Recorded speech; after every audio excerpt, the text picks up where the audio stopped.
Good day, I'm Andrea Chisholm and this is your GIS News for August 20. Government has signed a contract to rehabilitate and expand the Port Antonio water supply, sewage and drainage system. Some 6,000 persons will benefit from the project that is estimated to supply an additional 2 million gallons of water per day. Not only will it open up the town to shoulder expansion, it will also act as a catalyst for development in the parish as it is, without question, Port Antonio's largest infrastructure project in this decade.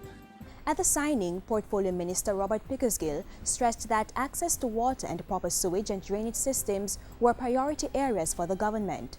In fact, the Rural Water Supply Limited, in collaboration with the National Water Commission, will be working to implement 26 projects over a 3-year period at an approximate cost of 4.4 billion Jamaican dollars. 23 of these projects have already been earmarked for implementation, and when completed will benefit 250,000 residents through all parishes in Jamaica. The minister meanwhile indicated that government was in the process of revising the 2004 water sector policy and would shortly embark on the Rural Water Master Plan. The Health Ministry has signed 3 contracts totaling $40 million to upgrade sections of 3 healthcare facilities in Western Jamaica. The projects are being financed by the National Health Fund and involve upgrading the kitchen of the Cornwall Regional Hospital, structural refurbishing of the Mount Salem Health Center, and refurbishing of the medical ward of the Savannah Lamar Hospital. Health Minister Dr. Fenton Ferguson has also promised improvements in the service delivery and medical records keeping at the Savannah Lamar Hospital and at other health facilities. Meanwhile, hundreds of citizens from Madras and adjoining communities in northeastern St. Anne now have access to a new health center. It was established by the Harris Family Vision Foundation at a cost of $1.5 million and will facilitate regular and more convenient health checks for citizens.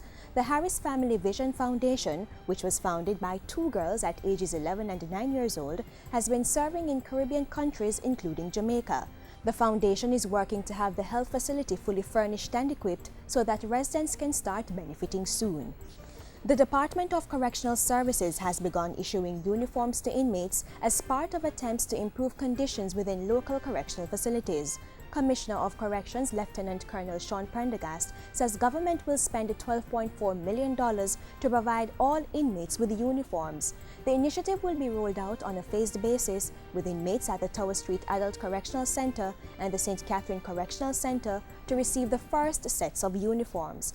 The issuing of uniforms is being done in tandem with a gradual phasing out of the wearing of civilian clothes by inmates, and the department is already in discussions to have different categories of inmates dressed in specific colors to improve security measures within the prisons.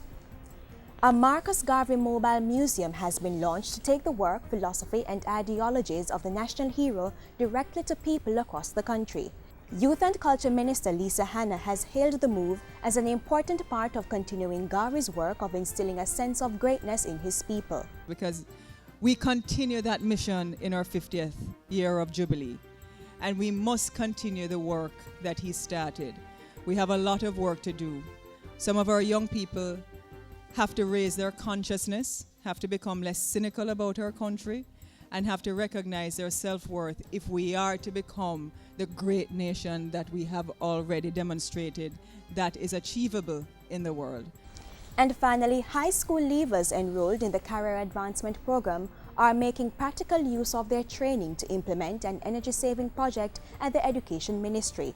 The CAP students who are receiving apprenticeship training at the Caribbean Maritime Institute helped to manufacture and install 20 light-emitting diode LED lights in the lobby area and other sections of the ministry. It is going to inure to greater savings of energy and to the more efficient use of our resources. I hope that we will have further proposals for the extension of this kind of technology into all of our educational institutions. And that's it for GIS News today. I'm Andrea Chisholm. Thank you for watching.